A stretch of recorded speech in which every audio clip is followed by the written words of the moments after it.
दशहरे के दिन नवरात्रि उत्सव का समापन होता है।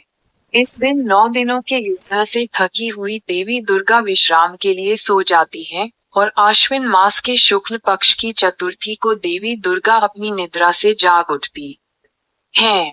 इस वर्ष कोजागिरी पूर्णिमा पूजा का शुभ मुहूर्त इस प्रकार है। 6 अक्टूबर 2025 को रात 11:45 बजे से 7 अक्टूबर को दोपहर 12:34 बजे तक, यानी 49 मिनट। इस दिन चंद्रोदय शाम 5:27 बजे होगा। पूर्णिमा के दिन मुख्य रूप से देवी लक्ष्मी की पूजा की जाती है। इसके अलावा चंद्रदेव, भगवान विष्णु और भगवान इंद्र की भी पूजा की जाती है। इस पूजा के पीछे कुछ मुख्य कारण। देवी लक्ष्मी की पूजा क्यों की जाती है? ऐसा माना जाता है कि कोजागिरी पूर्णिमा की रात देवी लक्ष्मी पृथ्वी पर आती हैं और देखती हैं कि कौन जाग रहा है। रात्रि जागरण करके उनकी पूजा करने वालों को वह आशीर्वाद देती हैं, जिससे घर में धन धान्य और समृद्धि आती है। चंद्रदेव की पूजा क्यों की जाती है? ऐसा माना जाता है कि इस दिन चंद्रमा अपने 16 गुणों से परिपूर्ण होते हैं और अपनी किरणों से अमृत वर्षा करते हैं। इसलिए चंद्रमा की पूजा करने के बाद रात में चांदनी में खीर या दूध रखा जाता है और फिर प्रसाद के रूप में ग्रहण किया जाता है। कुछ स्थानों पर देवी लक्ष्मी के साथ भगवान विष्णु की भी पूजा की जाती है, क्योंकि वे देवी लक्ष्मी के पति हैं। कुछ स्थानों पर कृषक समुदाय वर्षा और समृद्धि के लिए भगवान इंद्र की भी पूजा करते हैं।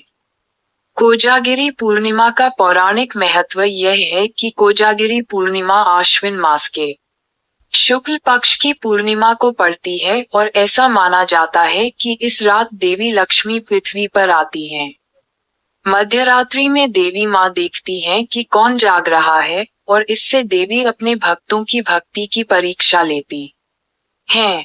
जो लोग इस प्रकार जागते हैं उन्हें समृद्धि और आशीर्वाद प्राप्त होता है। इस दिन देवी लक्ष्मी का जन्म हुआ था, इसलिए ये दिन घर में धन और समृद्धि प्राप्त करने के लिए एक शुभ दिन माना जाता है।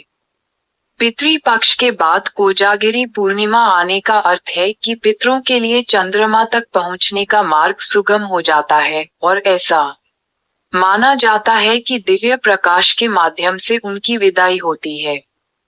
कोजागिरी पूर्णिमा पर देर रात तक चंद्रमा की शीतल रोशनी में दूध उबालने का वैज्ञानिक महत्व यह है कि चूंकि चंद्रमा पृथ्वी के निकट होता है, इसलिए उसकी किरणों के औषधीय गुणों को ध्यान में रखा जाता है। दिन में रखा दूध इस रात चंद्रमा की रोशनी में रखा जाता है, अर्थात चंद्रमा का प्रकाश उसमें समाहित होता है, जिससे वह स्वास्थ्य के लिए लाभदायक होता है। इसलिए चंद्रमा की रोशनी में रखी खीर या दूध का सेवन करने की परंपरा है। कोजागिरी पूर्णिमा पर चंद्रमा 16 कलाओं वाला होता है, जिससे उसका प्रकाश सभी प्रकार की ऊर्जा और ताप को कम करने में मदद करता है, जिससे स्वास्थ्यवर्धक प्रभाव पड़ता है। चूंकि यह पूर्णिमा नवरात्रि के बाद आती है, इसलिए ये शरीर की गर्मी को कम करती है। मानसिक शांति और आध्यात्मिक उत्थान के लिए इसे विशेष समय माना जाता है। इसलिए कोजागिरी पूर्णिमा पर जागकर लक्ष्मी और चंद्रमा की पूजा करना और चांदनी में पकाए गए दूध और खीर का सेवन करना धार्मिक और वैज्ञानिक दोनों ही दृष्टियों से महत्वपूर्ण है। आखिरकार यही हमारी संस्कृति है, यही हमारा गौरव है। तो सभी लोग इस बार अपनी सुख समृद्धि और स्वास्थ्य के लिए कोजागिरी पूर्णिमा मनाएं। पुनः कोजागिरी पूर्णिमा की हार्दिक शुभकामनाएं। इस दिन व्रत भी रखा जाता है। अधिक जानकारी के लिए अगला वीडियो अवश्य देखें। इस चैनल को लाइक और सब्सक्राइब करें।